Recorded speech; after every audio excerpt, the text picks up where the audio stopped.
بسم اللہ الرحمن الرحیم۔ السلام علیکم۔ اسلم بھائی، کدھر تھے آپ؟ کب سے آپ کو ڈھونڈ رہی ہوں، اور آپ ہیں کہ چھپ کر رسالہ پڑھ رہے ہیں۔ ندا کی بات سن کر اسلم نے اپنی بہن ندا کو گھورا اور غصے سے پوچھا، کیا آفت آن پڑی ہے؟ کیوں آسمان سر پر اٹھا رکھا ہے؟ بھائی، آج میں اور میری سہیلی کرن ندی پر جا رہی ہیں، اور میں چاہتی ہوں کہ آپ بھی ہمارے ساتھ چلیں کیونکہ ہمیں اکیلے ڈر لگتا ہے، ندا نے بھائی سے کہا۔ لیکن آج تم ندی پر کیا کرنے جا رہی ہو؟ ابا جی نے تو روکا تھا، باہر جانے سے پھر کیوں جا رہی ہو؟ اسلم نے پوچھا۔ بھائی، وہ ہم نے کل ندی کے کنارے جو برگد کا درخت ہے نا، اس کی شاخ کے ساتھ جھولا باندھا تھا، وہی جھولنے جانا ہے۔ آپ ہمارے ساتھ آئیں نا، ہمیں اکیلے میں ڈر لگتا ہے، بہن نے پیار سے جواب دیا۔ ارے پاگل لڑکی، تمہیں کس نے کہا تھا برگد کے درخت پر جھولا باندھنے کے لیے؟ تمہیں پتہ نہیں ہے کہ پرانے درختوں پر جنات کا سایہ ہوتا ہے، اسلم نے غصے سے کہا۔ بھائی، آپ بھی نہ پڑھے لکھے ہو کر ایسی باتیں کرتے ہیں۔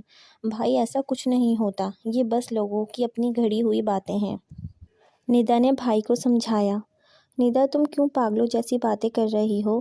ارے جنات کا ذکر تو قرآن پاک میں بھی آیا ہے، اسلم نے سمجھاتے ہوئے کہا۔ اچھا بھائی، اب چھوڑیں نا اور چلیں، کیونکہ پہلے ہی بہت دیر ہو چکی ہے، بیچاری کرن میرا انتظار کر رہی ہوگی، ندا نے پیار سے کہا۔ خیر چلو، تم دونوں کسی نئی مصیبت میں نہ ڈالنا، اسلم نے ہتھیار ڈالتے ہوئے کہا۔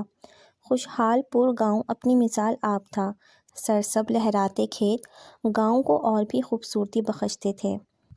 پورے گاؤں میں صرف ایک ہی مڈل اسکول تھا جس میں گاؤں کے بچے تعلیم حاصل کرتے تھے۔ گاؤں میں تقریباً 300 گھر تھے جو کہ مٹی سے بنے ہوئے تھے۔ گاؤں سے باہر ایک ندی تھی جس کے کنارے کنارے درختوں کی لائن لگی ہوئی تھی۔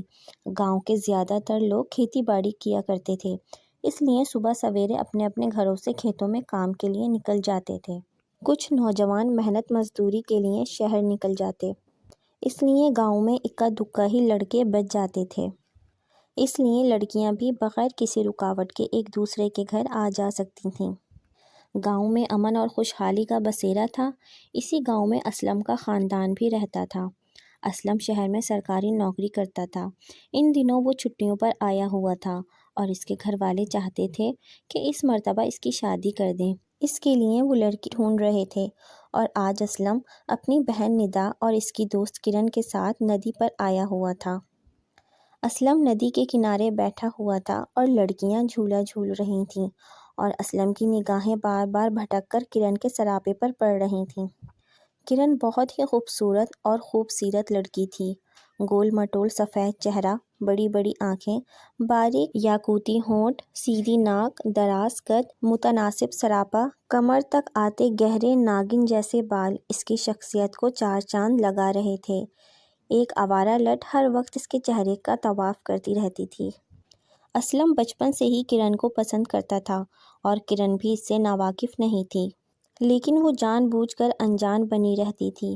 اسلم بس موقع کی تلاش میں تھا کہ کب وہ اسے اکیلی ملے اور وہ اپنا حال دل بیان کرے۔ اسلم انہی سوچوں میں گم تھا کہ اچانک اسے کڑک کی زوردار آواز سنائی دی، اور ساتھ ہی کرن کی خوف میں ڈوبی ہوئی فلک شغاف چیخ سنائی دی۔ تو اسلم نے جلدی سے اس کی طرف دیکھا تو اس کا دل دہل گیا۔ دراصل بات یہ تھی کہ جس شاخ پر کرن اور ندا نے جھولا باندھا تھا وہ شاخ ٹوٹ گئی تھی اور کرن زمین پر آڑی ترچھی گری پڑی تھی۔ اسلم بھاگ کر ادھر گیا، پھر کرن کو اٹھا کر سیدھا کیا، اور ندا اس کے پاؤں کو دبانے لگی جہاں اسے چوٹ لگی تھی۔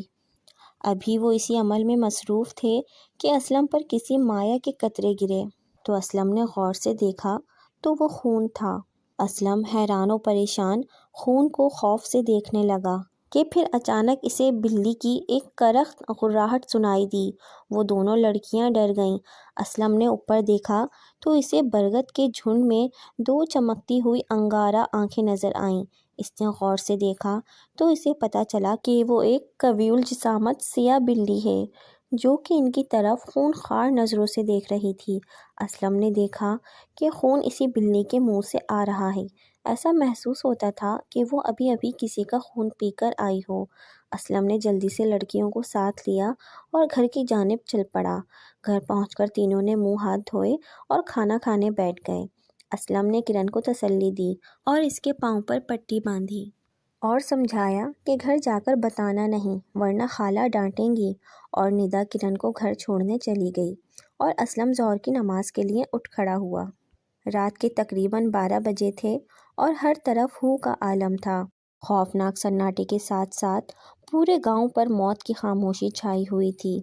اتنے میں ندی کے کنارے موجود برگد کا درخت، جو کہ بہت پرانا اور گھنا تھا، اس سے ایک سایہ نکلا جس کا قد تقریباً 7 فٹ کے قریب تھا۔ چاند کی 14ویں تاریخ تھی، لیکن آج آسمان پر بادل چھائے ہوئے تھے، اس لیے گھپ اندھیرا تھا۔ اچانک چاند بادلوں کی اوٹ سے نکلا اور پورا گاؤں روشنی میں نہا گیا۔ چاند کی روشنی جب اس خوفناک سائے پر پڑی تو اس نے خوشی سے ایک چیخ ماری، جس سے ندی پر موجود دیگر درختوں کے اوپر بیٹھے پرندے سہم گئے۔ پھر وہ سایہ چلتا ہوا گاؤں میں پہنچ گیا۔ اچانک گلی میں اسے ایک کتے نے جا لیا۔ کتا زور زور سے بھونکنے لگا تو اس سائے نے اچانک اپنے ہاتھ بڑھائے اور کتے کو پکڑ لیا۔ اس نے کتے کی دونوں ٹانگوں کو پکڑ کر اس زور سے کھینچا کہ کتے کے 2 ٹکڑے ہو گئے۔ اس کام سے فارغ ہو کے وہ سایہ کرن کے گھر کی طرف جانے لگا۔ کرن کے گھر کے سامنے پہنچ کر وہ اوپر کو اچھلا اور گھر کے صحن میں کود گیا۔ وہ سایہ ایک عورت کا تھا جس کے لمبے سانپوں جیسے بال کمر تک آ رہے تھے۔ اس کے سامنے والے دونوں دانت باہر کو نکلے ہوئے تھے۔ آنکھوں کی جگہ بس 2 گڑھے تھے جس سے تیز چنگاریاں نکل رہی تھیں۔ اس کی شکل دیکھ کر کسی کمزور انسان کا دل یقیناً بند ہو سکتا تھا۔ جب وہ گھر میں داخل ہوئی تو اس نے چاروں طرف نگاہ دوڑائی اور کرن کی چارپائی کی طرف بڑھی۔ اچانک کرن کو اپنے سینے پر دباؤ محسوس ہوا تو اس نے جلدی سے آنکھیں کھول دیں تو اس نے دیکھا کہ ایک کریحہ شکل عورت اس کے سینے پر چڑھی ہوئی ہے۔ اس کی انگارہ آنکھیں تھیں۔ اس نے ایک خوفناک چیخ ماری اور بے ہوش ہو گئی۔ گھر والے اس کی چیخ سن کر بھاگ کر اس کے پاس آئے، لیکن تب تک وہ بے ہوش ہو چکی تھی۔ کرن کی ماں بھاگی ہوئی اسلم کے گھر آئیں اور سارا ماجرا اسلم کو سنایا۔ اسلم جلدی سے ان کے گھر آیا اور اس نے پانی کے چھینٹے کرن کے منہ پر مارے، جس سے اسے ہوش آ گیا۔ اسلم نے اس کے گھر والوں کو سمجھایا کہ اب اسے آرام کرنے دیا جائے اور صبح اس سے سارا معاملہ پوچھیں گے۔ سارے گھر والے اپنے بستروں پر چلے گئے، لیکن کرن کی ماں ساری رات کرن کے سرہانے بیٹھی رہی۔ صبح فجر کی نماز پڑھنے کے بعد اسلم کرن کے گھر کی طرف روانہ ہو گیا۔ اس کے گھر کے سامنے پہنچ کر اسے حیرت ہوئی کہ کرن کے گھر کے سامنے لوگوں کا رش لگا ہوا تھا اور لوگ طرح طرح کی باتیں کر رہے تھے۔ اسلم جلدی سے گھر میں داخل ہوا تو اس نے ایک ہیبت ناک منظر دیکھا۔ اس نے دیکھا کہ کرن کو رسیوں سے باندھا گیا ہے اور وہ خون خوار آواز نکالتے ہوئے خود کو چھڑانے کی کوشش کر رہی ہے۔ اسلم جلدی سے کرن کی ماں کے پاس گیا اور پوچھا کہ کیا مسئلہ ہے، تو اس کی ماں پھوٹ پھوٹ کر رونے لگی اور کہا، میری بچی کو کسی کی نظر لگ گئی ہے، اس پر جن کا سایہ ہو گیا ہے۔ یہ سن کر اسلم دھک سے رہ گیا کہ جس بات کا ڈر تھا وہی ہوا، لیکن اب کیا ہو سکتا تھا۔ اسلم نے غور سے کرن کو دیکھا تو اسے دھچکا لگا۔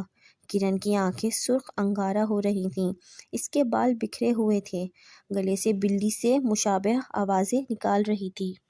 اسلم سوچوں میں گم تھا کہ اچانک اسے خیال آیا کہ کسی اللہ والے بزرگ سے مدد لینی چاہیے۔ اسے کسی نے بتایا کہ دوسرے گاؤں میں ایک بہت پہنچے ہوئے بزرگ ہیں جو کہ فی سبیل اللہ کام کرتے ہیں۔ اسلم اور کرن کا بھائی جمال جلدی سے دوسرے گاؤں کی جانب روانہ ہو گئے، اور جب وہ دوسرے گاؤں پہنچے تو ظہر کی اذان ہو رہی تھی۔ انہوں نے مسجد میں ظہر کی نماز ادا کی اور بزرگ سے ملے۔ بزرگ نے ان کی بڑی آؤ بھگت کی۔ اسلم نے اپنے آنے کا مدعا بیان کیا، جسے بزرگ نے غور سے سنا۔ تھوڑی دیر بعد بزرگ انہیں اپنے عملیات کے کمرے میں لے آئے۔ بزرگ نے انہیں چٹائی پر بٹھایا اور خود جائے نماز پر بیٹھ گئے۔